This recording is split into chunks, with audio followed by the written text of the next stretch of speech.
Des questions? Aucune? Page suivante. Alors là, je vais vite, hein. Je vais juste commenter parce que certains d'entre vous m'ont fourni leur travail et ça m'a permis de voir quelques petites choses, hein. Principalement, ce qu'il faut bien comprendre, hein, c'est quand on prend une action mécanique, hein, par exemple ici, c'est l'action mécanique du bâti sur le moteur, bah, cette action mécanique, elle passe par 3 liaisons. Donc, ce que vous devez faire, c'est écrire d'abord le torseur d'action mécanique ici de la liaison rotule de centre A. Ici, le torseur d'action mécanique de la liaison linéaire annulaire d'axe BY. Et ici, le torseur d'action mécanique de la liaison ponctuelle selon CZ. Alors après, vous les notez comme vous voulez. Un grand classique, c'est XYZ pour les résultantes, LMN pour les moments.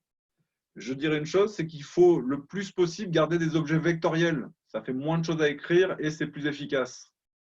Donc vous avez toujours tendance à préférer, par exemple, plutôt que cette écriture-là, hein, donc juste pour cette partie-là, hein, vous préféreriez peut-être écrire ça sous la forme XA, YA, ZA, et évidemment une pile de 0 à côté pour le point A. Je pense que cette écriture est moins efficace, hein. On aura évidemment les mêmes résultats, hein, mais c'est qu'elle est plus longue à faire, hein. Si vous regardez écrire RA vecteur 0, hein, ça va plus vite qu'écrire XA, YA, ZA, 0, 0, 0. Donc, quand vous le pouvez, essayez d'utiliser les outils de plus haut niveau. Et vous allez voir, c'est un petit peu ce qu'il y a tout au long de cet exercice-là. Donc, le bâti sur le moteur, 3 liaisons, et voilà nos 6 inconnus statiques, hein. Une pour la liaison ponctuelle, 2 pour la liaison linéaire annulaire et 3 pour la liaison rotule. Le moteur est soumis au poids. Donc, je vais prendre un peu plus d'épaisseur de trait. Donc, ça veut dire qu'ici, vous avez une action mécanique verticale, hein, vers le bas, hein, qui est évidemment le poids du moteur. Ceci, ça se modélise par une résultante, hein, P égale mg, et évidemment par un moment nul, par définition, au centre de gravité. Donc voilà une première action mécanique extérieure, hein, qui est une action mécanique à distance. Et enfin, parce que le moteur est une source d'énergie mécanique de rotation, eh bien évidemment, on doit le freiner, hein, pour pouvoir tester sur un banc son couple. Et évidemment, on a modélisé ça par un couple pur, donc évidemment pas de résultante, et un couple qui est dirigé selon X, comme ce qui a été représenté ici, hein, dans la figure avec une double flèche. OK? Donc ça, c'est connu. Ça, c'est connu. Ça fait 6 inconnus. Bah, a priori, si le moteur est en équilibre par rapport à un référentiel galiléen, qu'il existe, ce référentiel galiléen, alors le PFS impose que ce torseur-là, plus ce torseur-là, plus ce torseur-là est égal à 0. Il ne faut pas se planter, hein. Là, il est bien fondamental de comprendre que ceci, hein, c'est la première phase sur laquelle on peut déjà faire des erreurs, hein. On note ça des fois, bilan des actions mécaniques extérieures. BDAM, en abrégé, hein, bon. Il faut comprendre que là, si vous plantez, vous allez oublier une action mécanique, vous l'écrivez mal, et évidemment, tout le reste, ça va en dépendre. Donc, surtout, pas d'empressement sur cette première phase. Est-ce qu'il y a des questions? Mais monsieur, c'est quoi qui est connu dans ça? Le poids et le couple résistant. Ah oui, d'accord. Mais tout le reste, après, on Tout peut le reste est l'écrire. inconnu. Ça me fait 3 inconnus statiques. Ça m'en donne 2. Ça m'en donne 1. En gros, ce qu'on cherche, c'est les actions mécaniques de liaison, hein. Les actions mécaniques de liaison, c'est qu'est-ce qui va devoir passer par là et par là. Comme on vous dit, c'est tenu par des cils en bloc. Les cils en bloc sont des pièces déformables, hein, qu'il va falloir dimensionner, hein. Ça veut dire il y a des petits cils en bloc, des gros cils en bloc. En fonction des valeurs de force qu'on va trouver ici, hein, eh bien, on aura la possibilité de choisir un peu plus, de façon un petit peu plus, on va dire, éclairée, le choix de ces cils en bloc. Monsieur, Ouais.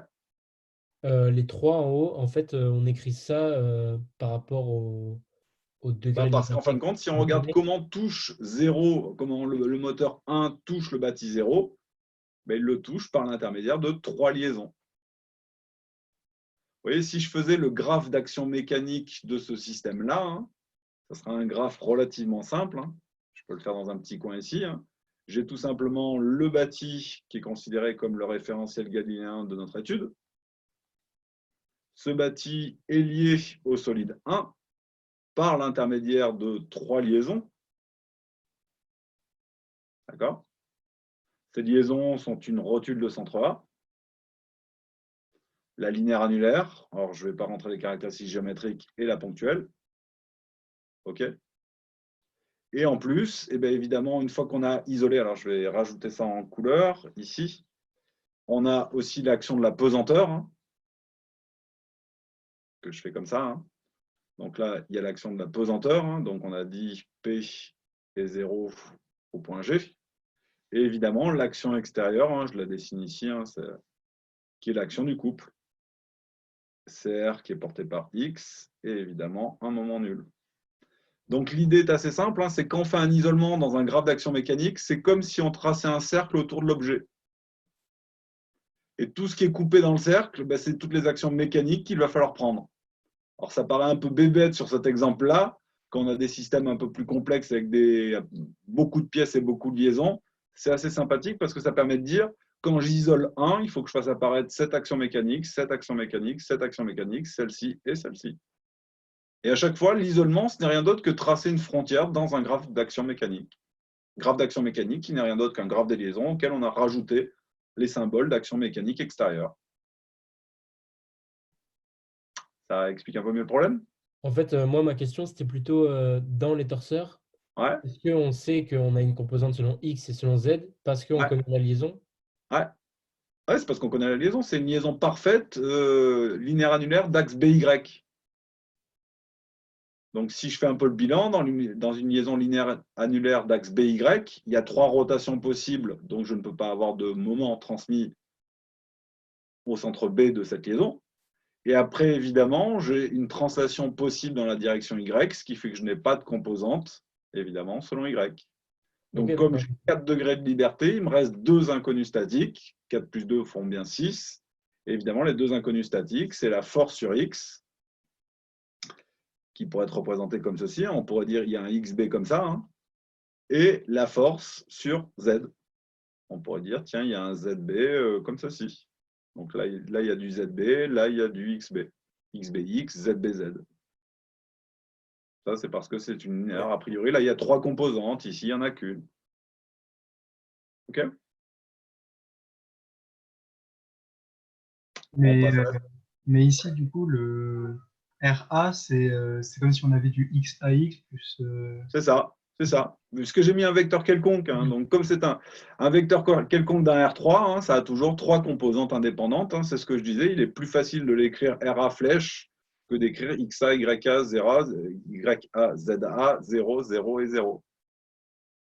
Voilà, c'est ce que je dis, hein, c'est que j'ai besoin de voir ce que vous faites pour comprendre un peu comment vous le faites. Et après, des fois, vous le faites bien, mais pas de façon complètement efficace. Je dis simplement, pour le faire de façon plus efficace possible, il faut utiliser les outils de plus haut niveau possible. Donc, si vous pouvez utiliser des vecteurs à la place des scalaires, c'est mieux. Si vous pouvez utiliser des torseurs à la place des vecteurs, c'est mieux. Vous voyez, quand j'écris ça, c'est une équation entre torseurs. Hein. Évidemment, ça, c'est le torseur nul. Ça veut dire que là, j'ai 6 équations dedans. Et c'est ce qu'on va devoir faire apparaître, justement. Ouais. Page suivante. Donc, évidemment, la somme des forces égale 0, ça ne demande pas de points. Donc, j'écris directement la force de la liaison rotule plus la force de la liaison linéaire annulaire plus la force de la ponctuelle plus le poids égale 0. La somme des forces égale 0. Et Monsieur, évidemment, oui. il va bien falloir changer de point à un moment. Alors oui, pour le moment. Mais comprenons bien les difficultés une par une. Ça veut dire que commencez pas à vous poser des questions sur le moment si, par exemple, vous n'avez besoin que de l'équation de résultante. L'équation de résultante, vous pouvez l'écrire directement sans vous poser de questions. Donc, c'est ce que je dis, il faut le faire. Par contre, pour le moment, c'est ce qu'on avait dit un petit peu oralement la dernière fois, il faut retenir cette règle, c'est qu'on fait le calcul là où il y a le plus d'inconnus statiques. Ouais. Donc, comme on avait dit, une liaison rotule fait apparaître 3 inconnus statiques, une liaison linéaire annulaire fait apparaître 2 inconnus statiques, une liaison ponctuelle fait apparaître une inconnue statique. Ici, il n'y a pas d'inconnu parce que le poids est connu. Ici, il n'y a pas d'inconnu et de toute façon, il est en tout point. Donc, on peut choisir entre le point A, B, C. Hein. Les 3 sont des bons choix. Même G ou O sont des très bons choix. La seule chose, c'est que le système va être plus complet. Il va être plus rempli. Si vous l'imaginez comme un système 6-6, hein, c'est ce que je vous disais, eh bien, il sera tout simplement la matrice de 36 coefficients. Il y en aura de plus de coefficients non nuls dans le cas où vous prenez par exemple le point G que si vous prenez le point A. Donc, évidemment, pensez-y, hein, fondamentalement, on attend de vous que vous pensiez à minimiser les calculs en ramenant tout au point A. Donc, ramener la rotule, il n'y a pas de travail, puisque son moment est déjà nul en A. Ramener la linéaire annulaire, le moment A égale le moment B, qui fait évidemment 0 plus AB vectoriel la résultante. Je ramène la ponctuelle. Le moment A est égal au moment C, plus AC vectoriel la résultante. Le moment C fait 0. Je n'oublie pas le couple résistant, qui évidemment apparaît sur X. Et évidemment, je ramène de la même façon le moment du poids au point A, en disant que le moment du poids au point A est égal au moment du poids au point G, plus AG vectoriel P. OK? Et on va essayer de résoudre ça. Et bien évidemment, qu'est-ce qu'il faut faire? Les produits vectoriels. Alors pareil, quand on vous demande un exercice, en général, vous voyez ici une définition des paramètres qui est à la fois analytique, les paramètres petit a, petit b, petit c, et à la fois numérique. Travaillez d'abord en analytique avant de passer en numérique. Le numérique, c'est vraiment la fin. OK? Donc, si je fais ces calculs de produits vectoriels, j'obtiens une petite équation sur x, y et z. AXB égale 0, moins DZC plus BMG égale 0, moins AZB moins BZC plus CMG plus CR égale 0. Donc Monsieur, ça, moi, c'est les c'est ça que j'ai pas composantes. compris, comment vous les avez obtenus en fait. Et j'ai tout simplement fait mes produits vectoriels. Hein. Vous voyez, alors là, je les ai écrits. Alors, je vais revenir en noir pour écrire ces trucs-là. Hein. Le AB, c'était moins AY. Donc, j'ai moins AY vectoriel, tout ce qu'il y a dans la parenthèse là. Hop, je repasse en Vous avez stylo. vous avez pris les lettres et pas les chiffres. Eh bien oui, on vous demande une résolution analytique et numérique. Donc là, je vais avoir un moins A, Y vectoriel X qui va me faire du Z. C'est pour ça que j'ai le AXB égale 0. Je vais avoir du Y vectoriel Z qui va me faire le terme en A moins AZB que j'ai ici. AC, si vous regardez, il est là, le vecteur AC. Alors, il est un petit peu compliqué, mais bon, ça vous fait du X vectoriel Z, du Y vectoriel Z. Évidemment, CR, il apparaît directement ici. Et AG, il se trouve que AG, il était donné ici. Hein, donc, vous avez B moins C, B, hein, vectoriel, le poids, hein, qui vous fait apparaître deux composantes pour le poids, le CMG et BMG. Là. Je refais bien la structure. Hein. J'ai d'abord fait le bilan des actions mécaniques, écriture du PFS en un point. Donc, voilà mes équations. Hein. Et maintenant, résolution. Donc, la résolution n'est pas très méchante, puisqu'on voit ici déjà qu'on va pouvoir dire que XB fait 0.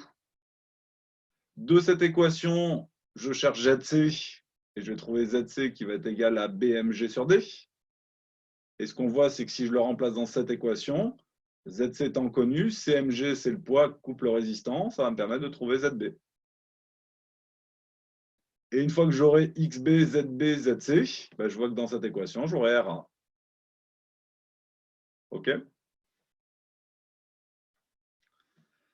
Donc, c'est ce que je disais, XB égale 0, ZC égale BMG sur D, ZB, on remplace, ça me fait moins BZC plus CMG plus CR. Et évidemment, RA, que je trouve ici, hein, qui est un petit peu compliqué, hein, il fait apparaître des termes un petit peu compliqués. Mais ce que vous voyez, c'est qu'RA, il n'est que selon Z. Ce qui est assez logique, hein, si je reprends un petit peu la couleur rouge, hein, ce qu'on a vu, c'est qu'à part le couple, la seule force extérieure qui était appliquée ici, c'était le poids. Donc ici, on avait évidemment le poids.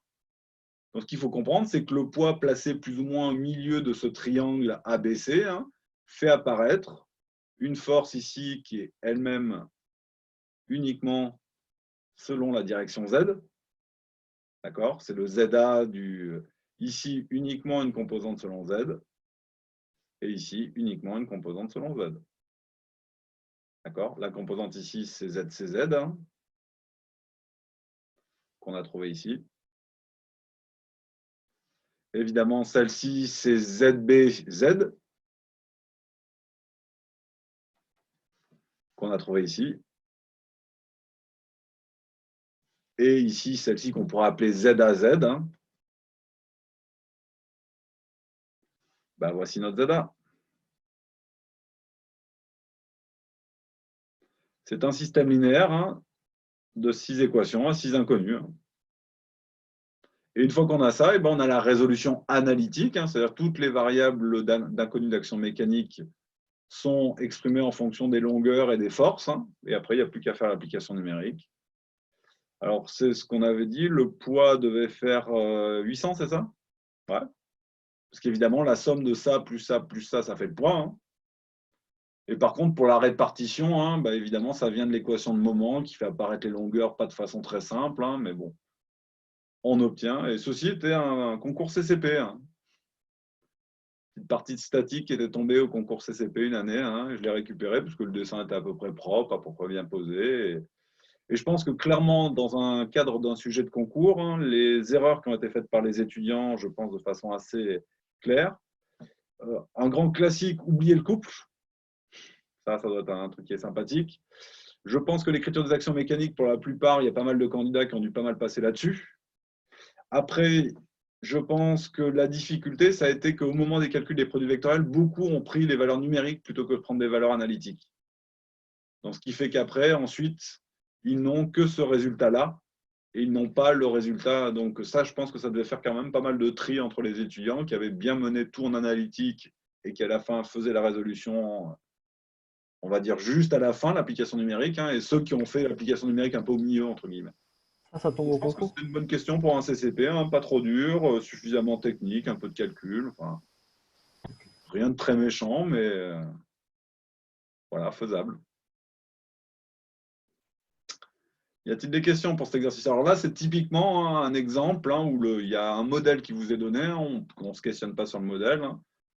On a posé un problème bien isostatique. Hein, on aurait pu vous poser la question, mais ce n'était pas le cas s'il était isostatique. Hein. Oui, il y a 6 équations et 6 inconnues, hein, donc on s'est bien réalisé de façon isostatique. Et d'ailleurs, juste pour l'anecdote, hein, la liaison encastrement entre le moteur est réalisée exactement par 6 actions mécaniques. Et ceci, ça s'appelle le positionnement isostatique de Lord Kelvin. Alors, Lord Kelvin, hein, vous vous doutez que ça ne date pas d'il y a 15 jours. Hein, c'était un physicien qui faisait des expériences d'optique avec un petit inconvénient très simple, c'est qu'il avait une petite maison et qu'il faisait ça chez lui. Donc, il était obligé de faire ses expériences d'optique sur une table et il était obligé de démonter ses expériences très régulièrement.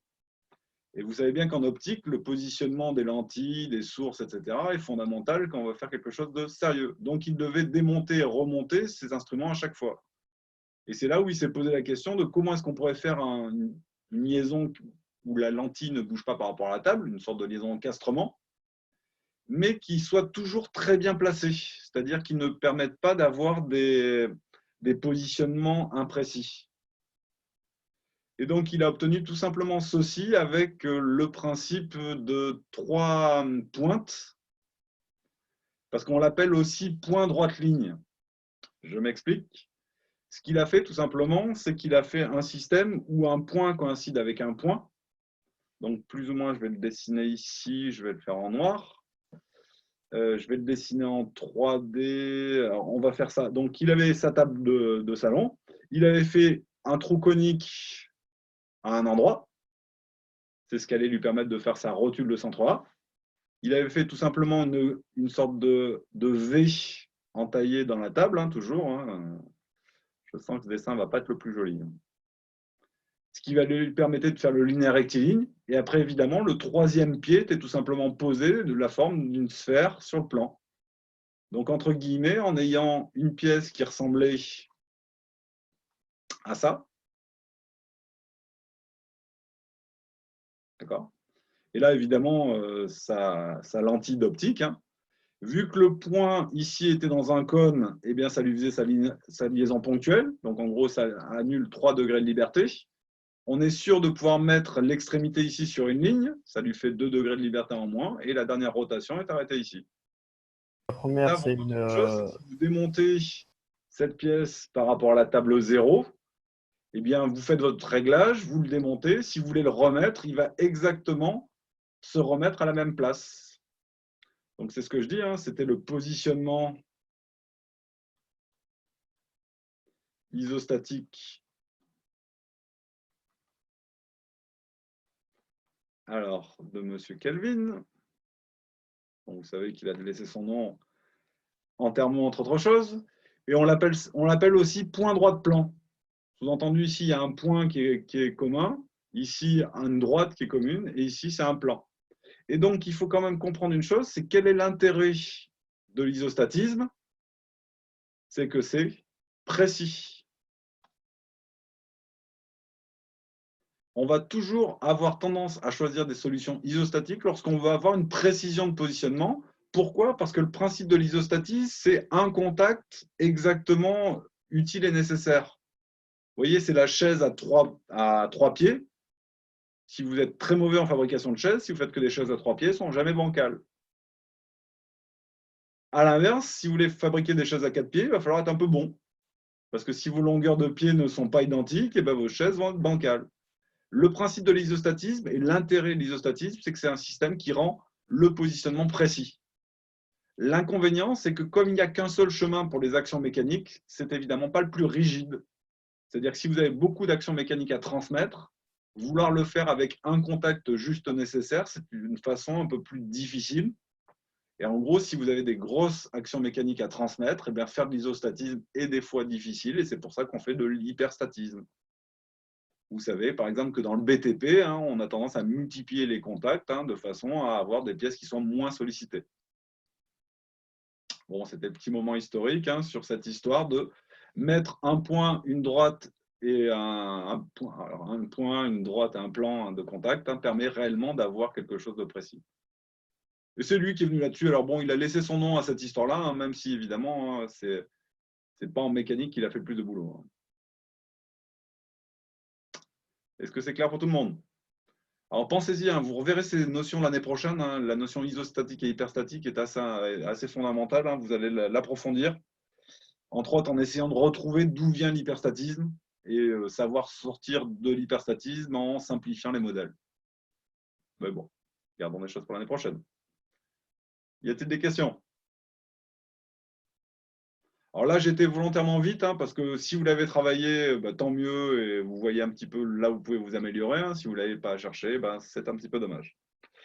On passe au suivant, qui était encore un extrait de sujet CCP sur un radar. Alors, il y avait évidemment de l'asservissement, il y avait pas mal de choses.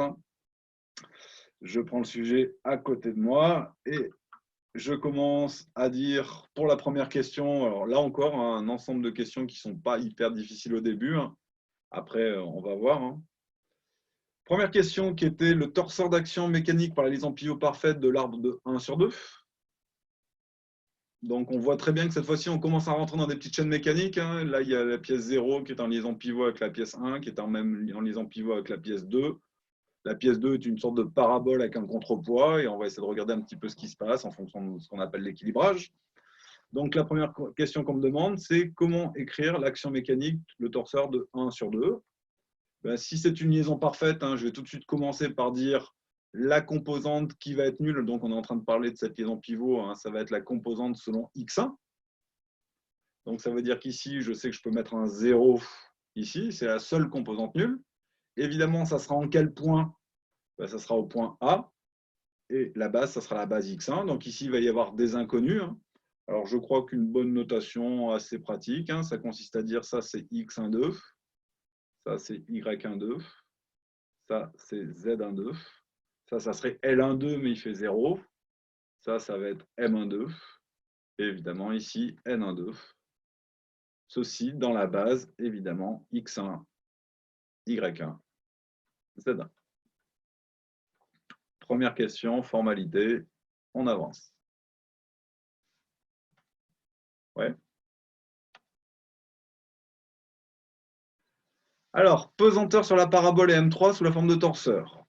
Donc, on cherche le torseur de la pesanteur. Alors, que je me rappelle, donc pesanteur sur la parabole. Donc, la parabole, je vais noter ça P. Donc, pareil, on réutilise le résultat du cours. On vous a dit dans le sujet que celle-ci a un centre de gravité. Alors, la masse de la parabole avec un centre de gravité en P. Donc, ça signifie donc que est de masse MP. Si on regarde un petit peu le dessin, excusez-moi, hop. Donc, j'ai dit, l'action donc, est un glisseur. Je suis ici. Donc, on voit bien que la pesanteur, ça va être moins MP fois G fois la direction Z0. Et évidemment, ce moment va être nul au point P, qui est donc considéré comme le centre de gravité de la parabole. OK? Même chose pour la pesanteur sur la masse M3. Alors cette fois-ci, ça va être moins M3G porté par Z0. Et évidemment, un moment nul. Cette fois-ci, on considère que la masse est ponctuelle en B. Hein. Donc ici, c'est le point B. Et enfin, troisième question, qui nous permet. C'est des questions préalables à faire pour faire l'étude statique. Hein. L'action du vent sur la parabole sous forme de torseur. Donc pareil, hein, si on lit un petit peu le sujet, on vous dit que l'action du vent sur la parabole est modélisée par un glisseur. Alors que je ne me trompe pas, qui se note moins FVY0. Donc moins la force du vent portée par Y0. Et ceci, évidemment, pas de moment au centre de la parabole aussi. Donc qui est encore une fois le point P. D'accord? Donc les 4 torseurs sont écrits. Maintenant, eh bien évidemment, on va devoir isoler un système et pour ça, les ramener tous au point A. Alors pour le premier, il n'y a pas de travail, il va falloir ramener celui-ci au point A, celui-ci au point A et celui-ci au point A. Pourquoi il n'y a pas de moment pour le vent? Pour le vent, parce qu'ils n'en ont pas donné. Ils considèrent peut-être qu'avec la symétrie, ça nous fait une force qui est portée par Y0. Et je rappelle que l'action mécanique du vent est une pression, c'est-à-dire que c'est un glisseur en chaque point. Ce qui signifie qu'en général, il existe un point où ce moment de l'action mécanique du vent est 0. C'est ce qu'on appellera le centre de poussée.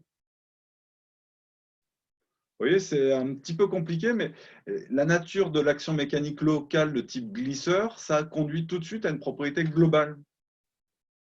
Ça veut dire que, par exemple, c'est exactement la notion que vous avez avec les fluides. Lorsque vous mettez un solide dans l'eau, vous savez qu'il subit la poussée d'Archimède. OK ?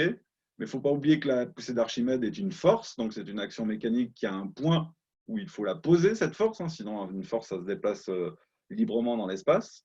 Et que le point où on va la poser, bah, c'est justement l'axe central hein, qu'on a cherché. Hein. Donc c'est en général le centre de poussée, que ce soit pour une action d'un liquide sur un solide ou l'action d'un gaz sur un solide. Donc, je n'ai pas envie de faire petit gribouillis, mais en gros, si vous faites l'intégrale des PDS, hein, vous allez avoir une résultante à un moment si vous choisissez n'importe quel point, et vous savez qu'il existera un point où ce moment va être nul. C'est ça qu'on appelle le centre de poussée. Et là, ils l'ont considéré évidemment au centre de la parabole. C'est peut-être pas une très grande modélisation, mais enfin bon, ils nous proposent ça, hein, on va le garder. Donc, eh ben, on va ramener tout ça au point A. Donc, je rappelle une chose, c'est que si j'ai besoin de calculer les moments, ben, je vais dire que le moment point A de quoi? Eh ben, par exemple, de ce torseur. Donc, ce torseur, c'est le torseur de la pesanteur sur la partie parabole, est égal évidemment au moment au point P, puisque c'est le point où a été défini ce champ. Donc, on parle toujours de l'action mécanique de la pesanteur au point P, auquel évidemment, je vais rajouter AP vectoriel, la résultante, moins MP G Z0. Donc, ce terme-là fait 0, hein, il suffit de le lire ici. Hein. AP, c'était donné dans le sujet, me semble-t-il.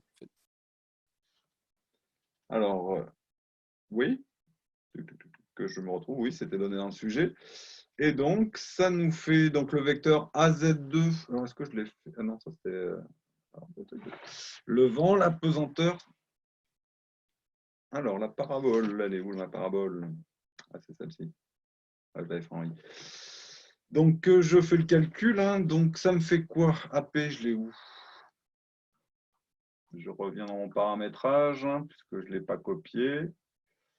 Donc, le vecteur AP, c'est AC plus CP. Donc, normalement, si je reprends ici, donc AC, ça serait la longueur qui est appelée petit a portée par la direction Z2. Alors, on va simplifier tout ça après, hein, puisqu'on va voir qu'en fin de compte, pour des configurations particulières, plus CP qui nous fait petit a aussi, mais cette fois-ci porté par la direction Y2, vectoriel, donc le moins MP G Z0. Monsieur, Ouais. est-ce qu'au concours, on aura toutes les petites Z, comme par exemple ici les angles entre les repères? Oui.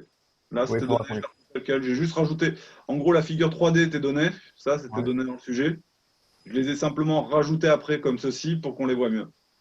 d'accord. Mais je rappelle que vous êtes capable de les faire, hein. Donc, le principe étant toujours le même, hein. Dans un plan X0, X1, Y0, Y1, la normale s'appelle Z0 égale Z1. Donc, je commence ma figure de calcul en dessinant ça. Après, je fais mes 4 vecteurs avec un angle petit positif. Hein. J'en aurai plus rien à faire de la figure et je n'ai plus qu'à définir l'angle alpha comme partant de Y0 allant vers Y1. Ça vaut le coup de les faire de temps en temps si vous n'êtes pas à l'aise. Ouais. Et on ne vous le dira pas dans le sujet, pensez à refaire les bases. Ou sinon, dans certains sujets un petit peu guidés, on vous demande de les faire au début des sujets. Ouais, ça arrive. Ouais. Alors là, on va simplifier un petit peu la vie, puisqu'il se trouve que Z0, c'est la même chose que Z1. Donc ça sera déjà une première bonne chose. Et donc, évidemment, lorsque je vais faire mes calculs, hein, ça va faire apparaître des termes. Donc, je vais avoir du A, donc moins MPGA, Z2 vectoriel Z1. Donc, ça va faire moins A, MP, G, sinus bêta. Alors, évidemment, comme c'était Z2 vectoriel Z1, ça me fait moins sinus bêta. Donc, ici, ça me fait un plus.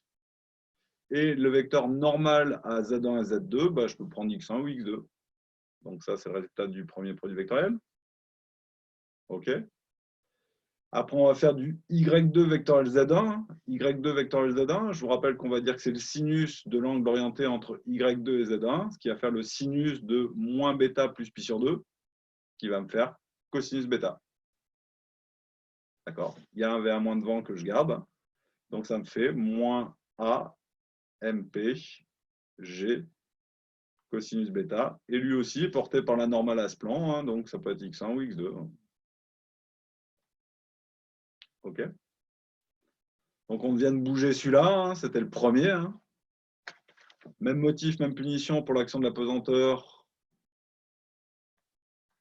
sur M3.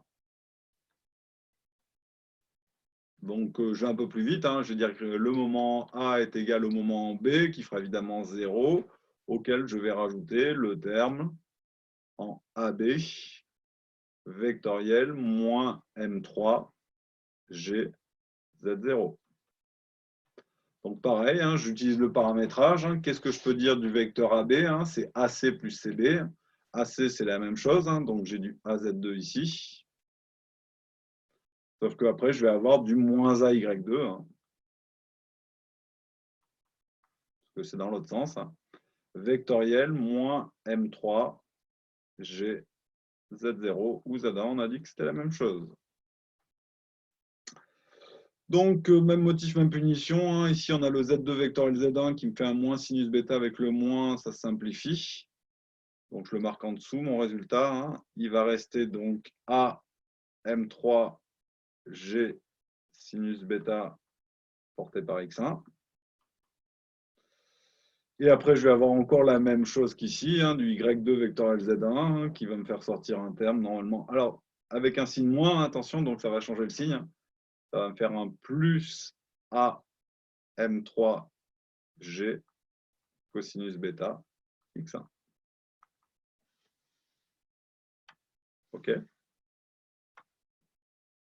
Donc, premier transport qu'on a fait, c'est celui-ci. Deuxième transport qu'on a fait, c'est celui-ci. Le torsion A, il n'y avait pas besoin de le transformer. Hein. Donc, en gros, on va avoir à faire le dernier, qui est celui-ci. Donc, je prends une page suivante. J'ai plus de page suivante. Donc, je duplique celle-ci. c'est ça. Et je fais un petit peu de ménage. Donc, j'enlève tous ces torseurs rapidement. Donc, je garde celui-ci hein, parce que je vais faire le changement de point. Je pourrais d'ailleurs... donc, ceci... Non, je vais les garder pour l'instant. Donc, je reprends mon stylo. Et donc, on a à calculer en noir. Excusez-moi, monsieur. Pardon? Excusez-moi, je n'ai pas compris pourquoi les questions 4, à la fin dans l'égalité, on a moins MPG Z1. Pourquoi on est passé de Z0 à Z1? Là, on a du X1.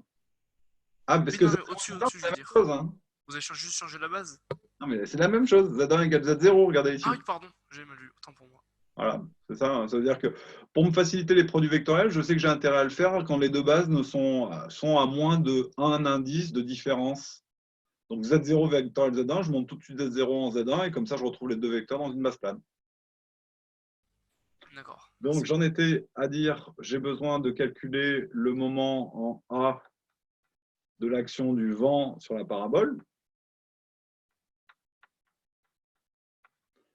Et qu'est-ce qu'on voit? Bien, évidemment, le moment en A sera égal au moment en P, dont on sait qu'il est nul, auquel on va rajouter AP vectoriel moins FV porté par Y0. Pareil, hein, si on regarde AP, c'était ce qu'on avait calculé ici, hein, c'est ce vectoriel-là. Hein. Donc j'obtiens AZ2 plus AY2. Hein.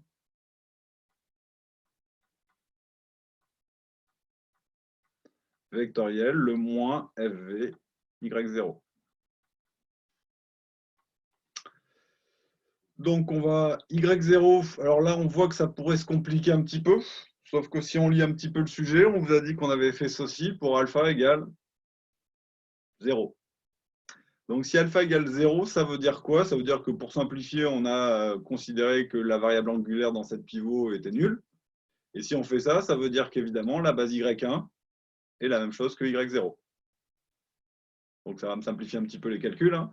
Donc ça veut dire qu'ici, comme alpha égale 0, je peux remplacer le Y0 par du Y1. Et dans ce cas-là, bah, les calculs vont se faire tout seuls. Hein.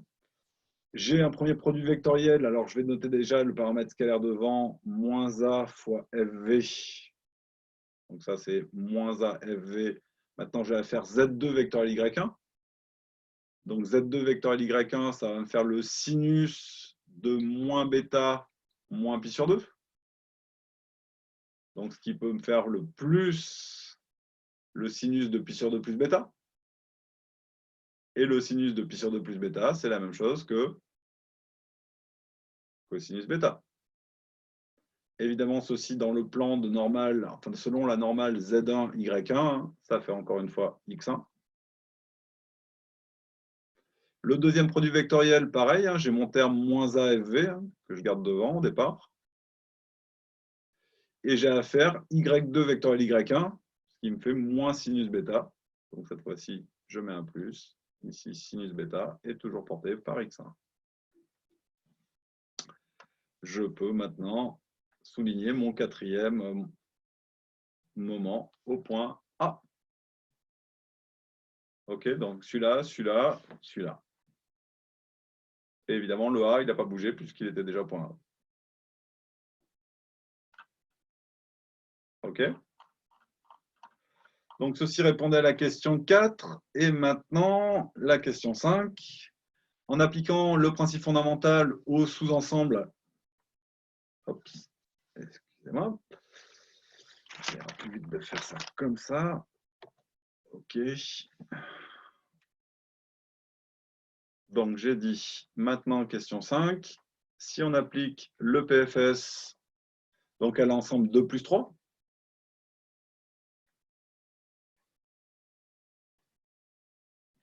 qu'est-ce qu'on en déduit? Alors, on dit, si je relis la question, en appliquant, calculer le couple CMS et les actions mécaniques transmises par la liaison pivot. Donc, je peux tout de suite, et vous voyez, c'est l'intérêt de le faire comme ça, hein, c'est tout de suite, je peux écrire 3 équations qui sont les 3 équations de résultantes. Ah oui, puisqu'elles ne dépendent pas du point, je n'ai pas besoin de me poser trop de questions. Hein. Qu'est-ce que c'est que les résultantes qu'on avait? Eh bien, on avait du moins FVY0. Donc, ça veut dire que sur la deuxième ligne, ici, je vais avoir du moins FV. Il ne faut pas oublier les 3 inconnus qui étaient X1, 2, Y12, Z12. Auquel il faut rajouter, on n'oublie pas, alors je vais revenir sur la page précédente, hein. On a moins MPG selon Z0, on a moins M3G selon Z0.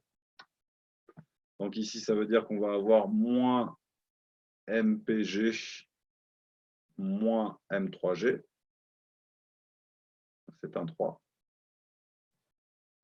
Et j'ai fini sur les résultantes, hein.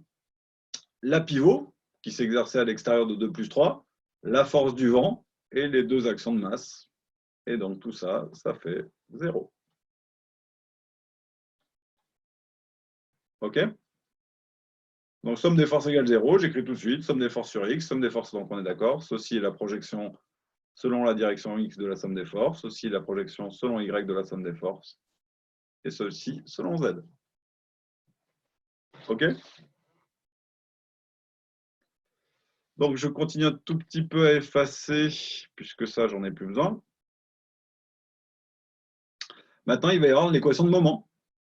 Et l'équation de moment, il se trouve que dans les questions précédentes, on vous a fait calculer, évidemment, les actions mécaniques en A. Donc, évidemment, la somme des moments va me donner 3 équations en A. Alors, qu'est-ce que je vois? Je vois que lui, il est selon X1, lui, il est selon X1, lui, il est selon X1. Et qu'évidemment, le couple CMS, qui est le couple dans cette liaison, il est aussi selon X1.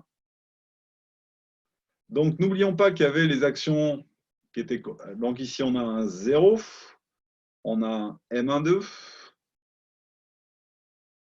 et ici, on a un N12. Ici, qu'est-ce qu'on va avoir? Tous ces termes-là. Hein. Est-ce que je les écris? Parce que ça va être un peu pénible. Est-ce que je peux me trouver? Bon, on va les écrire. Donc là, il va y avoir CMS. Donc plus 0, plus évidemment ce terme-là et ce terme-là et ce terme-là. Comment je fais ça? Est-ce que je peux simplifier ces expressions? Ça, je pourrais regrouper ces deux. Ouais, tac, tac, tac. Ouais. Ça fait du monde, hein, quand même. Donc, je regarde un petit peu. Ouais, ça fait une grosse expression. Hein. Je me suis un peu compliqué la vie, mais bon. C'est ça. Donc, je l'écris. Donc, on va... Ouais. C'est juste un peu pénible à écrire. Hein. Je vais effacer ça pour me donner un petit peu de place. Donc, parce que là, ça, maintenant, OK. Donc, qu'est-ce qu'il faut que je rajoute? Alors là, il va y avoir du monde. Donc, on va commencer par ça. Alors, pour l'écrire le plus proprement possible, donc X1 va disparaître puisque c'est la composante selon X1 que je vais regarder ici. Et il va y avoir en fin de compte du AFV que je peux mettre en facteur. Facteur de cosinus bêta plus sinus bêta. C'est bien ça.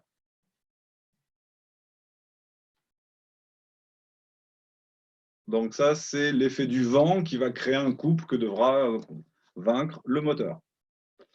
Si on regarde ça et ça, est-ce qu'on va se simplifier la vie? Non, on va les écrire comme ça. Donc là, on va avoir un terme où je peux mettre cette fois-ci A, MP, G en facteur. Et je vais avoir un terme qui va être sinus bêta moins cosinus bêta. Je vais essayer de bouger un petit peu ma figure. Est-ce que c'est possible? Oui. Je vais la rétrécir un tout petit peu. OK. Donc là, j'ai ramené ce terme-là, AMPG, donc sinus bêta moins cosinus bêta. Et évidemment, je vais ramener celui-ci qui s'exprime sous la forme AM3G, facteur cette fois-ci de sinus bêta plus cos bêta.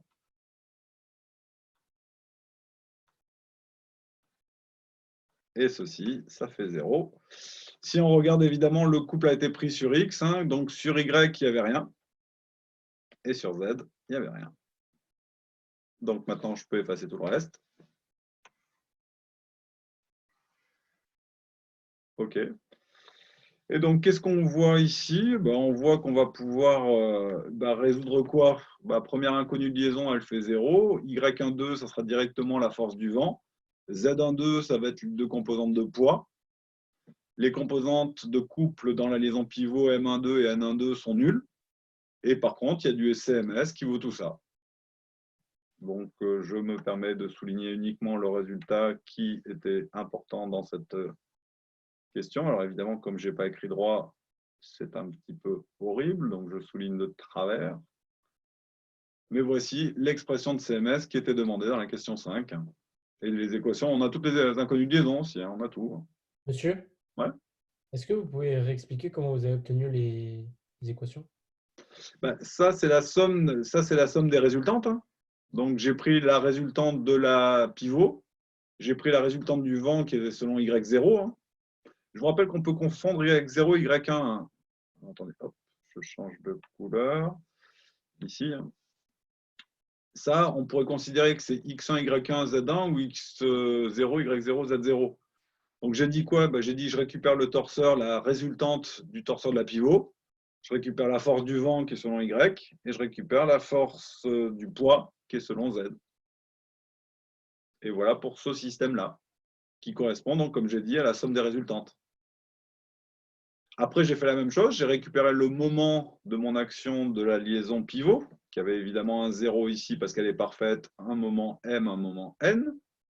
J'ai récupéré le couple qui était aussi selon l'axe de la liaison pivot, plus tous les couples que j'avais récupérés avant, que j'avais calculés avant, hein, donc celui de la force du vent, celui du poids, dû à la masse de la parabole, et celui dû à la masse M3. Si je reprends une couleur, hein, ici on a une force, hein, d'accord, qui était le poids de la masse en B. Hein. Ici on a aussi une force, hein, qui était ce poids-là. Hein. Et tout ça étant dans le même plan, ça ne crée qu'un moment selon X. Ça ne crée pas de moment selon Y, pas de moment selon Z. C'est pour ça que l'action ici, il n'y en a pas dans la liaison de moment M12 ou de composante N12. Et on voit que CMS, hein, pour qu'il y ait équilibre, hein, il va falloir avoir tout ça, CMS qui soit égal à moins ça, moins ça, moins ça. Ok, merci. Et là, on va rentrer dans une petite partie un peu plus amusante parce qu'on va parler un peu de choses qu'on appelle l'équilibrage. Donc, on vous dit quoi? On vous dit, en modifiant la masse M3 pour obtenir CMS nul, donc on veut avoir CMS égale 0 pour bêta égale 0. Et on vous demande de calculer M3. Alors, ceci avec la force du vent nulle.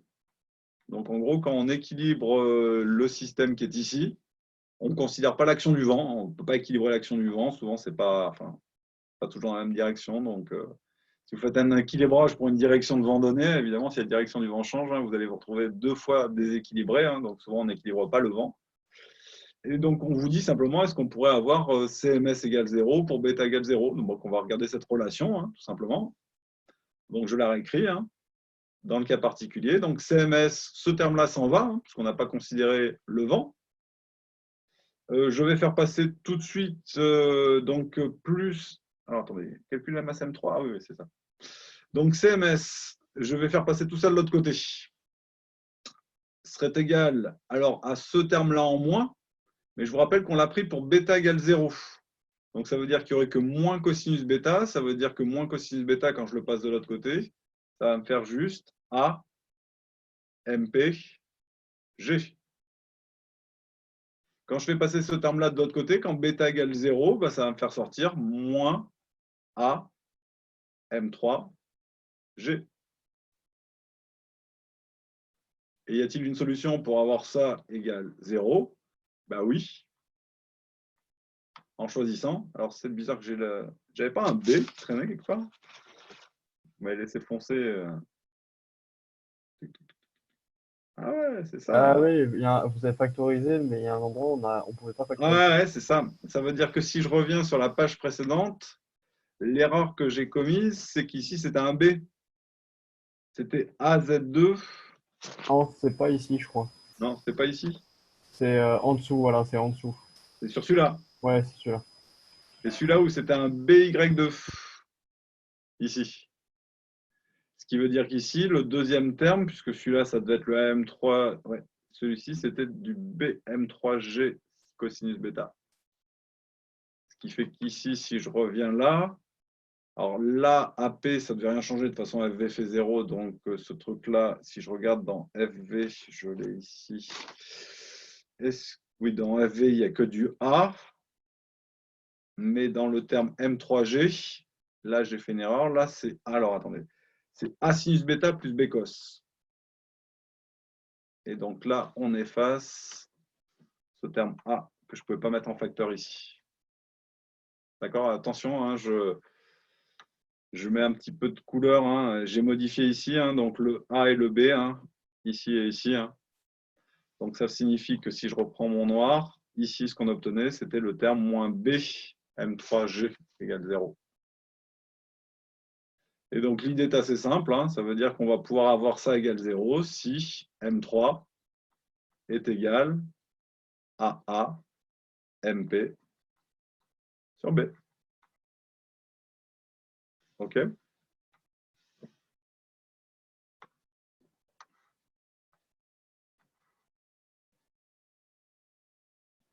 Assez logique. On a deux masses, hein, on a un rapport de longueur qui est B et A. Hein, donc, si on choisit la masse M3 dans le rapport inverse de A sur B, ben, on va équilibrer, c'est-à-dire que notre système n'aura pas besoin de couple pour bêta égale 0. Assez logique. Ouais. Malheureusement, et c'est ce qu'on va voir maintenant, dans la question 7, évidemment. Alors, hop. Dans la question 7, l'émetteur-récepteur est équilibré en utilisant l'expression trouvée dans la question précédente hein, et en considérant toujours FV égale 0, simplifier l'expression de CMS. Donc, je reviens sur mon expression de CMS, maintenant pour un bêta quelconque. Hein. Donc, je remets tout ça de l'autre côté. On a considéré toujours FV égale 0.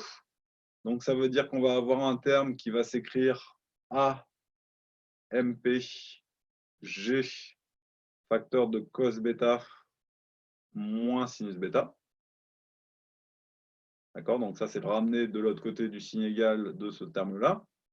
Et évidemment, je vais récupérer celui-là aussi, qui vaut moins, alors je vais le mettre tout simplement en moins M3G, facteur de A sinus bêta, moins B, cosinus bêta. Je change de couleur pour dire quoi? Si M3 a été choisi de façon à être égal à AMP sur B, qu'est-ce qu'on voit? On voit qu'en développant, M3G facteur de B sur cos bêta, ça va valoir moins M3GA moins AMP G cosinus bêta. Donc ça veut dire que ce terme-là va s'en aller avec ce terme-là si j'ai choisi cette valeur de M3. C'est logique, hein, c'était celle qu'on avait, cos bêta faisait 1, c'est celle qui nous avait permis de trouver l'équation précédente. Hein. Donc, à la fin, qu'est-ce qui reste? Alors, je vais remplacer ça. Hein. Donc, qu'est-ce qu'on voit? Ben, on voit qu'il va rester que du terme en sinus bêta. Hein. Donc, je vais mettre le sinus bêta en facteur ici. Hein. Et donc, le sinus bêta, il va y avoir un terme qui va être moins AMPG. Donc, qui est ce premier terme-là, auquel je vais rajouter donc moins M3, donc GA sinus bêta, et je remplace M3 par AMP, donc j'aurais pu mettre MP en facteur aussi. Donc, on va avoir un terme qui va être en moins A carré sur B, MPG. Hein. Je vais le simplifier, hein, je vais encore faire un peu mieux. Donc, on voit que MPG peut aussi se mettre en facteur avec A, hein, et on peut mettre un moins. Donc, moins A MP G sinus bêta. Donc, une fois que j'ai fait ça en facteur, j'ai un 1 plus A sur B. Et c'est tout. Ouais. Donc, qu'est-ce qu'on peut tracer ce truc-là hein? C'est pas très méchant. Hein. On vous dit tracer l'évolution. Alors je le reviens. Donc, le résultat attendu hein, pour cette question souligné en rouge. Hein. Donc, voici l'expression simplifiée de CMS. Hein. Donc, CMS n'est plus qu'une fonction de bêta en sinus, hein, bah, tout simplement parce que le cosinus nous a fait partir tout le reste du terme, avec un terme constant qui dépend du rapport A sur B, et ici de A, G, et de sinus bêta. Quoi. Donc, dans la question 8, qui est demandée, évidemment, CTRL Z, hop. Eh bien, si on veut tracer un graphe, hein, qu'est-ce qu'on voit, hein? On voit que de 0 à pi sur 4, hein. Ouais, j'aurais pu tracer des lignes, ça serait pas bête. Donc, ce qui va m'intéresser, on voit que CMS, hein, je regarde un petit peu la courbe, ça va être tout le temps négatif. Hein. Pour bêta compris entre 0 et pi sur 4, sinus bêta va varier de 0 à racine de 2 sur 2. Et évidemment, ça va avoir une forme de sinus. Donc, ce qu'on doit dessiner, c'est plutôt un sinus vers le bas. Hein. Donc, je vais commencer par un axe plutôt horizontal comme ceci, et plutôt vers le bas comme ceci. Hein. Et donc, ce que je vais représenter ici, sur les ordonnées, c'est CMS. Ici, évidemment, ça va être bêta. Ceci pour un intervalle en abscisse de 0 à pi sur 4. Et là, je vais essayer de faire de mon mieux pour dessiner un sinus qui part d'ici et qui arrive à une valeur que je peux déterminer, hein, qui est tout simplement cette valeur dans laquelle je remplace sinus de pi sur 4 par racine de 2 sur 2. Donc, ça me fait moins A, donc moins A MP G racine de 2 sur 2, facteur du terme en 1, plus A sur B. OK. Donc, on voit qu'on a un couple nul, hein, pour bêta égale 0 et qu'évidemment, il va augmenter de façon sinusoïdale jusqu'au moment où on sera à pi sur 4, où on aura cette valeur max, quoi. Assez logique. Oui. Et enfin, la dernière question. Alors, tout ça, c'était, comme je dis, toujours sujet de concours, hein, pas bien méchant, hein, on est à 3 solides. Ce que je trouvais qui était un petit peu compliqué, c'est le fait qu'on soit obligé de penser à plein de bases qu'on simplifie puisqu'on se met à alpha égale 0. Enfin, voilà, c'est bien beau de rajouter des paramètres, mais si vous les annulez après, je trouve que ce n'est pas très utile, mais bon. Et donc, qu'est-ce qu'on pourrait faire pour avoir un équilibrage pour tout angle bêta? Question un peu compliquée, hein, dernière question du truc. Je reste un petit peu sur ce diagramme-là. Alors, je vais essayer de le saisir, ça. Est-ce que je peux saisir juste ça? OK. Est-ce que je peux le copier? C'est quoi ça? Dupliquer? Non. D'accord. Est-ce que je peux l'amener ailleurs? Non. CTRL-X, ça marche? Ouais. CTRL-V. Donc, qu'est-ce qu'on a fait? On a choisi un petit peu intelligemment cette masse, de façon à ce que quand notre système était à bêta égale 0, il y ait équilibre. Mais qu'est-ce qu'on s'aperçoit? On s'aperçoit que si bêta est malheureusement n'est pas égal à 0, il nous reste une composante de poids à vaincre. Comment est-ce qu'on pourrait se libérer de ça? Un contrepoids. Oui, un autre contrepoids qui aurait quel effet? De compenser Ouais, le poids. on va essayer de le mettre dans Enfin, une le belle poids qui forme. reste, quoi. L'idée, je vais les représenter encore en rouge. Hein. Je vous rappelle que ce qu'on a fait, c'est qu'on a choisi, ici, il y avait le poids de la parabole, ici, il y avait le poids du contrepoids. On a choisi cette longueur de façon à ce que ces trucs-là s'équilibrent, mais ça s'équilibre que pour une position, c'est bêta égale 0, parce que vous voyez très bien que ce qu'on fait, c'est que quand le système, quand C est à la verticale de A, on fait passer la résultante du poids par A. C'est ce qui fait justement que ça ne crée pas de moment. Par contre, dès qu'on commence à tourner, le point C se décale et on se rend compte que cette résultante, qui est la somme des deux points, hein, c'est pour ça que je la fais plus grande, hein, cette résultante, elle crée un moment qui va dépendre du sinus de bêta. Et ça, on ne pourra l'avoir qu'en faisant une chose, c'est en rajoutant un autre contrepoids qui aurait pour objectif de ramener ce point où s'appliquent les deux forces sur l'axe de rotation. Et dans ce cas-là, on obtiendra ce qu'on appellera un solide équilibré statiquement. Donc, on doit ramener le centre de gravité de l'ensemble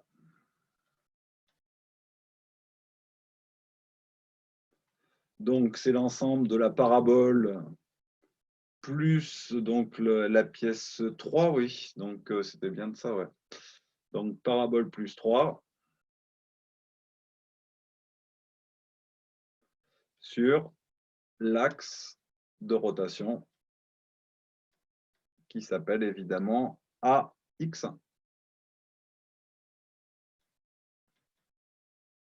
Ceci, ça s'appelle l'équilibrage statique.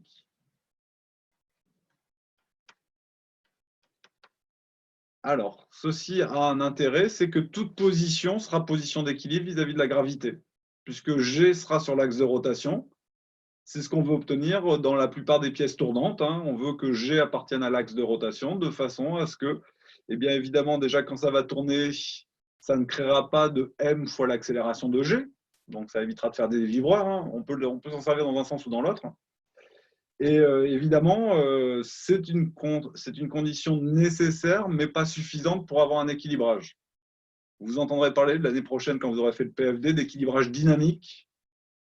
Ça veut dire que l'équilibrage statique, ça veut dire que G appartient à l'axe de rotation.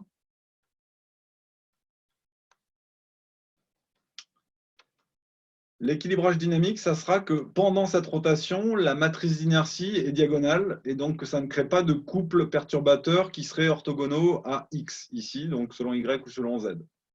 En gros, si on fait un petit coup du PFD appliqué à un solide en rotation, on montre assez facilement que si sa matrice d'inertie n'est pas diagonale, eh bien évidemment, le système ne sera, ce qu'on dira, pas équilibré dynamiquement, c'est-à-dire qu'en statique, il est bien équilibré. Un équilibrage statique, c'est-à-dire que toute position est position d'équilibre, c'est un équilibre indifférent. Vous pouvez faire tourner votre système en n'importe quelle position, il restera dans la même position. Par contre, si vous le faites tourner à grande vitesse, vous allez vous apercevoir qu'il y a des couples selon Y et des couples selon Z, qui traduisent tout simplement le fait que, on a une matrice d'inertie du solide qui n'est pas une matrice diagonale, et rendre le système équilibré dynamiquement. Vous savez, on met des poids sur les roues. Si vous avez changé des pneus sur un véhicule, en général, alors je vais rajouter, j'ai toujours besoin un petit peu de communiquer, sur une jante de véhicule, en général, vous avez un truc qui n'est pas équilibré qui s'appelle le pneu. Donc le pneu, par son processus de fabrication, n'est pas équilibré. Donc ce que vous devez faire, c'est évidemment ramener le centre de gravité du pneu sur l'axe de rotation pour avoir un équilibrage statique. Mais un équilibrage statique, ça n'est pas suffisant. Il faut aussi avoir un équilibrage dynamique, et c'est pour ça qu'en général, on prend des petites masses en plomb qu'on vient mettre à des endroits précis et qu'on calcule pour chaque pneu. C'est-à-dire qu'à chaque fois que vous changez votre pneumatique, vous êtes obligé d'équilibrer le pneumatique que vous montez. Ça ne peut pas être fait sur un pneu quelconque, enfin entre guillemets, de façon préalable. On va faire tourner ce pneu, on va mesurer les actions mécaniques et on va en déduire qu'on va mettre par exemple 20 grammes à tel endroit et 30 grammes à tel endroit. Sur les camions, monsieur, on le voit souvent. C'est des grandes barrettes en plomb. Là, ouais, c'est des barrettes en plomb. Et l'idée, c'est quoi? C'est tout simplement que votre matrice d'inertie, qui est évidemment une matrice 3,3, elle comporte en général des termes ici, qu'on appelle en général moins D, moins E et moins F. Alors, elle est symétrique. Donc ici, vous avez aussi moins D, moins E, moins F. Je ne les ai pas écrits. Et donc, à quoi servent les poids? Les poids, ils servent tout simplement à rendre cette matrice diagonale. Et là, il n'y aura évidemment que des zéros. Et donc, ça, c'est l'ajout de poids qui permet ça. Les trucs en plomb, ils s'accrochent sur quoi, en fait, exactement? Ils s'accrochent sur le rebord de la jante. En général, la jante est une pièce en tôle qui a un rebord un petit peu dessiné comme ça. Elle descend comme ceci. Et on vient rajouter, par l'intermédiaire d'une pince, une masse ici, qui va venir s'accrocher ici. Donc en général, elle est accrochée dessous. Ici, elle est clipsée sur ce rebord-là. Ok. Et donc là, vous avez des petites masses. Et ce qu'on peut prouver, c'est un petit peu le cours de l'année prochaine, c'est que à partir de deux masses placées sur un cercle, permettent de diagonaliser n'importe quel objet. Donc c'est un problème. Juste deux? Ouais, juste deux, ouais. Alors, on peut les mettre sur l'intérieur ou sur l'extérieur du pneumatique. Je vous rappelle que la jante, elle a aussi une partie interne, et donc on peut en cacher à l'intérieur du pneu, ici aussi. Mais on peut montrer assez facilement que pour un solide non équilibré dynamiquement, rajouter deux masses permettra de faire l'équilibrage statique et l'équilibrage dynamique. Et évidemment, c'est fondamental parce que si vos pneus ne sont pas équilibrés, ça veut dire que vous avez des vibrations dans la caisse du véhicule, vous avez du bruit aussi, de l'usure, un moins bon contact pneu-sol, enfin bon, ça a plein d'inconvénients, Donc voilà pourquoi l'équilibrage statique, c'est bien. Hein. L'équilibrage statique, c'est ramener le centre de gravité sur l'axe de rotation.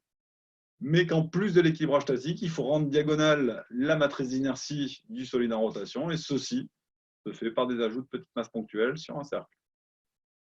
Et comme je vous dis, ça, c'est typiquement des exercices deuxième année PSI hein, dans le cours d'équilibrage, hein, puisque bah, évidemment, un vilebrequin, on va essayer de l'équilibrer statiquement et on va essayer de l'équilibrer dynamiquement aussi. Enfin, vous vous rendez compte que beaucoup dans notre technologie de pièces tournantes ont besoin d'être équilibrées. Ou à l'inverse, hein, quand vous voulez fabriquer un vibreur pour votre téléphone, eh ben, vous voulez faire en sorte que, si possible, il ne soit pas équilibré. Comme ça, bah, évidemment, quand le moteur tourne, eh ben, il vous met des vibrations et c'est comme ça que vous entendez votre téléphone. OK ? Donc, je change de document juste pour présenter un petit peu le prochain TD. Hein. Hop, je peux avoir ça. OK. Donc, le TD3, hein. Je vous explique rapidement, il nous reste une petite dizaine de minutes. Hein. L'histoire, quelle est-elle? Alors, au départ, ce qu'on vous dit, c'est trouver le centre de gravité d'un camion. Alors, je ne l'ai pas dit la dernière fois, mais je vais le faire ce coup-ci. Quand vous avez une pièce, alors je vais dessiner un truc. D'accord? Vous vous posez la question de où est-ce qu'est le centre de gravité de ce truc-là? Si c'est une pièce plane, on va parler d'une pièce plane. Je rappelle qu'on a fait un résultat fondamental, c'est qu'une pièce soumise à deux glisseurs, les deux forces se retrouvent alignées selon les supports. Donc ça veut dire que si j'ai une pièce comme ça et que je me pose la question de où est son centre de gravité. Alors là, je vais essayer un truc que je n'ai jamais fait. Est-ce que je peux ajouter la page courante? Je l'ai là? Yes. Qu'est-ce que je peux faire? Alors c'est ce que je voulais. Hein. Je voulais avoir, en fin de compte, mes deux objets. Bien là. Eh bien, ce que je peux faire, c'est dire je prends un point. Donc, je vais reprendre mon stylo. Je prends un point A et je l'accroche ici. Et le fait de l'accrocher, qu'est-ce qui va se passer? Eh bien, il est soumis à une liaison pivot que je vais faire la plus parfaite possible au point A. Donc, il va être soumis à son poids aussi. Et évidemment, mon point ne tourne pas. Donc, je vais le récupérer. Hein. Je vais le refaire, ça ira aussi vite. Donc, ça signifie quoi? Ça veut dire que si je l'ai accroché en un point A, eh bien, quelque part sur cette droite verticale, que je dessine en rouge, il va y avoir G. OK? J'ai pas ça. Donc là, ce que je sais, c'est qu'en l'accrochant en un point, eh ben, mon point G, il va être quelque part sur cette droite. En choisissant un autre point, par exemple le point B, alors je vais me faire avoir aussi, hein, je le sais. Hop. Je fais tourner cette pièce. Alors j'ai pris mon point B, je vais l'imaginer comme ça. On va la remettre par là. Évidemment, il est dessous. Le voilà. Et ici, évidemment, je vais retrouver le fait que j'ai une deuxième droite verticale où appartient mon point G. Donc, si j'avais gardé cette première droite, hein, que je peux dessiner un petit peu en diagonale comme ceci, hein, d'où enfin notre recherche de G qui est ici. D'accord? Vous l'accrochez en un point, G appartient à cette droite. Vous l'accrochez en un deuxième point, G appartient à cette droite. Le tracé des deux droites vous donne G. Si vous pouvez même généraliser ça en 3 dimensions. On revient sur le problème. Comment je trouve le centre de gravité d'un camion? Bon, bah pareil, je l'accroche avec une grue, je tire une droite, et évidemment, bon, vous comprenez très bien que ça ne marche pas. Donc l'idée est assez simple, c'est que pour essayer de trouver le centre de gravité d'un système complexe comme un camion, bah, on va utiliser la méthode barycentrique. Et on ne va pas s'en sortir non plus, parce qu'un camion, il y a 20, 30 000 pièces. Hein. Si je dois faire le barycentre de 20 000 pièces dont je connais la masse de chacune, je ne suis pas sorti pour trouver mon point G. Donc l'idée est assez simple, hein. C'est ce qu'on fait, c'est des mesures de charge au niveau des essieux. Ce qu'on appelle un essieu, c'est un ensemble de deux roues. Hein. Donc l'essieu avant, c'est les deux roues avant, l'essieu arrière, c'est les deux roues arrière. Et ce qu'on fait, c'est tout simplement, je reprends ceci, on le pèse, entre guillemets. Hein. Ah, excusez-moi. Ouh, joli. Donc, OpenBoard est un bon logiciel, mais il a ce petit défaut que vous venez de voir, hein, c'est qu'il s'est violemment fermé. Alors, ce n'est pas la première fois qu'il me le fait. Hein. Alors, il a aussi une qualité, c'est que… Alors, je réouvre mon document. Hein, c'est que… C'est de votre ordi, monsieur, non? Non, non, ce n'est pas mon ordi, c'est OpenBoard, hein, c'est un logiciel libre. Hein. Donc, comme tous les logiciels libres, il n'est pas, aussi bon que des logiciels payants. Quoi, hein. Donc, c'est pas que mon ordi. Hein. Je suis désolé, hein, c'est comme ça arrive de temps en temps. Alors, pourquoi là, j'arrive pas à vous avoir? Bureau. Ah, ça va être pénible, ça. C'est de l'âge. Ah oui, c'est qu'il est tout petit, d'accord. Ok. Donc, je refais ça. Je vous prie de m'excuser, ça arrive. C'est évidemment pas de ma faute. Hop, je partage l'écran et le voici et je partage. Donc, l'intérêt d'OpenBoard, hein, ce que je disais, c'est qu'en général, vous voyez mon… OK. Donc, document, je récupère freinage camion, je récupère ça. Voilà. C'est bon, vous voyez mon petit camion? Oui. Donc, ce que je voulais faire très simplement sur ce dessin-là, hein, c'était dire, eh bien, on va tout simplement procéder à ce qu'on appelle une pesée des actions mécaniques sur l'essieu avant et des actions mécaniques sur l'essieu arrière. Alors, évidemment, ça ne vous permet pas de trouver complètement le centre de gravité. Ça ne vous donne qu'une équation alors qu'il y a la position sur X et sur Y du centre de gravité. Donc, l'idée est assez simple, hein, c'est qu'au lieu de lever le camion avec une grue, eh bien, on met, alors là, comme j'ai fait un copier-coller, ça n'a pas pu marcher bien correctement, hein, mais on met tout simplement le camion sur le sol et on cale l'arrière. C'est-à-dire qu'ici, je vais avoir une petite boîte hein, de hauteur connue hein, qui va me permettre de relever l'essieu arrière. Et le fait de relever l'essieu arrière, évidemment, sera pour conséquence de changer l'action mécanique en A, qu'on va toujours mesurer, et de changer l'action mécanique en B, qu'on va toujours mesurer. Et par l'intermédiaire de ces deux mesures, on trouve la position en hauteur et en largeur du centre de gravité. Si je reviens ici, dans ce dessin, on avait appelé, je suis en rouge, les deux valeurs NA et NB. Et je vous conseille, pour trouver la relation qui existe entre ces trucs-là, d'appliquer le PFS et non pas le barycentre. C'est un PFS qu'il faut faire. Et après, ici, c'est encore un PFS. On a une nouvelle force N'A, on a toujours le même poids, et on a une nouvelle force N'B. Et ce que vous voyez, c'est que tout simplement, cette base, elle est devenue une base tournée d'un angle alpha par rapport à la base qu'on avait tout à l'heure, que j'appelle XY. Ça, c'est du X1, Y1. Et donc, vous appliquez le PFS de la même façon dans cette base tournée, sachant que l'angle alpha, hein, vous pouvez faire la tangente sans trop de difficulté. Là, c'est N'A et ça, c'est N'B, c'est les nouvelles forces. Et comme ça, on trouve la position du centre de gravité d'un camion. Et ensuite, eh bien, on va faire freiner le camion. Freiner le camion, ça veut dire qu'évidemment, il va y avoir des actions tangentielles du sol sur le camion dans ce sens-là. D'accord, hein. Et en gros, les roues, elles appuient dans ce sens-là. Donc, le sol sur le camion, hein, c'est des actions mécaniques du sol sur le camion qui vont être créées par le système de freinage.